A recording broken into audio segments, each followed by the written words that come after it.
Hey everybody, it's Rykard here again, back with another black and white Pokemon analysis. Today, we're going to be discussing the Iron Ant Pokemon known as Aianto. So let's get started by taking a look at its typing, abilities, and stats. So first off, this Pokemon sports the Bug Steel typing similar to Scizor, Fortress, and a couple of other new ones introduced into Gen 5 as well. But this typing actually has some pretty good resistances, but only one really glaring weakness, which is to fire.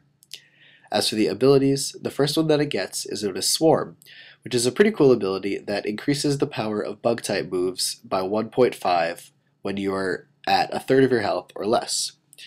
As for its next ability, Hustle, this is also another really cool ability that essentially makes it so that you always have a +1 attack boost, but in return, you give up accuracy, meaning that if you have a move that has 100% accuracy, it'll now have 80. So basically, to figure out the accuracy that you're going to have with all of your moves, with Hustle, just take the accuracy of the move and multiply it by 0.8, and then that'll get what you'll have for the new accuracy. But as for the last ability, which it gets to the Dream World, it is known as Traunt. And obviously this is the horrible ability that Slacking is faced with. And it's really weird that this Pokemon even gets it as a Dream World ability, because it's usually the Dream World abilities are really awesome.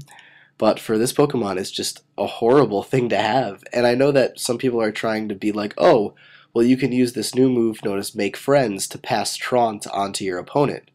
Well, in reality, that is probably the stupidest thing you could do, because it just wastes a turn with this Pokemon, and then you can't even do anything on the next turn. And chances are your opponent is going to switch out anyways when they do that. So it's really just putting Aianto to waste if you use this ability with that move. And I really can't see a use for doing that. But as for the stats, it has 58 HP, 112 physical defense, and 48 special defense, meaning that this Pokemon is pretty much all over the place in the defensive area. It doesn't have a lot of HP, so that's not a good thing, I guess, for being a more defensive, or for running a more defensive set, but 112 physical defense is actually really good. Unfortunately, though, the 48 special defense is not that great. So this Pokemon will probably be able to survive a physical attack or two, but from the special side, I can't see this Pokemon living that long. As for its attacking stats, its first attack is, or physical attack is 109, which is really good. So this Pokemon can do a ton of physical damage. But on the other hand, its special attack, which is also 48, like its special defense, isn't that great. But this Pokemon really isn't learning a lot of special moves anyways, so you're just going to be able to focus on physical attack with this Pokemon. And lastly, it has 109 base speed, which is actually really good and makes this Pokemon the fastest Steel type in existence so far. So that's a really cool thing, and it also outspeeds Infernape if you max your speed out, which is hilarious because Infernape would normally be seen as like a counter to a Pokemon that is Bug Steel, since Fire-type moves are 4 times super effective against it. But you can actually outspeed Infernape, so that's pretty cool. But with that, let's take a look at a couple of sets for this Pokemon. So in this set, we're first going to give it a Jolly Nature to increase its speed but decrease its special attack, and then we're going to be using the ability Hustle just so that we have that extra attack boost to always start off with in battle. As for the EVs, we're going to put 4 into HP to give you 1 more hit point, 252 EVs into physical attack to max that out, and then 252 EVs into speed to give you the highest speed you can get possible. As for the item, we're going to be using Life Orb because this set can actually be incredibly powerful, and with a Life Orb it'll be able to do even more damage. As for the moves, the first one we're going to be using is Claw Sharpen, which is an amazing move to have on this set. And the reason for that is because since Hustle drops your accuracy to 80% of what it normally is, Claw Sharpen will actually be increasing your accuracy back up to essentially normal, and it actually increases it to be a little bit more than what your normal is, or your normal accuracy is. So that's a really cool ability to have, because it'll allow you to use a move like Stone Edge, which is listed under the moveset, incredibly effectively, And obviously, you'll have even higher accuracy with Stone Edge after a Claw Sharpen, even with the Hustle ability.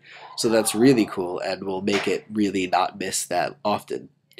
As for the next moves in the set, we're going to be using Iron Head just because it's a really good stab move, and obviously it'll flinch, or it has the chance to flinch, and then Shadow Claw to round everything off because that'll hopefully be able to hit a lot of different types that would normally resist the Iron Head or Stone Edge.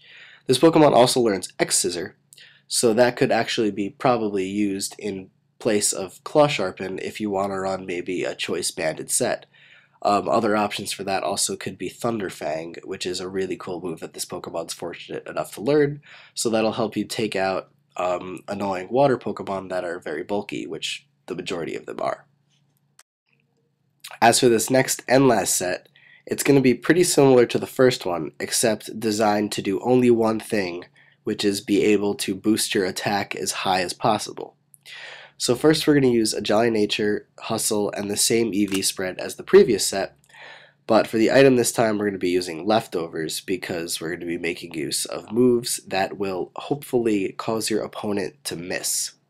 And what I mean by that is first we're going to be wanting to use the move Sand Attack, which is, I believe, entirely or completely underrated because accuracy drops that you can cause on your opponent can pretty much change the game. It can take a move that will always hit that could KO you and completely make it useless by it missing the one turn that you can either do damage or somewhat set up against your opponent. So first we're going to want to try and use Sand Attack to lower their accuracy. Then after that we're going to want to sub to get behind a nice safe 25% of your HP, which really isn't a lot, unfortunately. But while you are in sub, you will hopefully be able to Sand Attack more to drop their accuracy, and then also Claw Sharpen to increase your attack and your own accuracy, I guess, as well. And because of Sand Attack and Leftovers working together, you'll be able to recover the damage from the sub, hopefully, and also increase your attack steadily as well.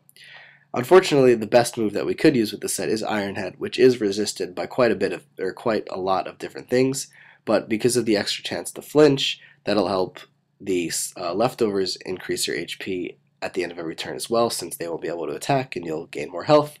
And basically, this is just going to be like accuracy dropping flinching going on. I don't know if there's an actual technical term for that, because I know paraflinching is like paralysis and flinching, and parafusion is paralysis and confusion.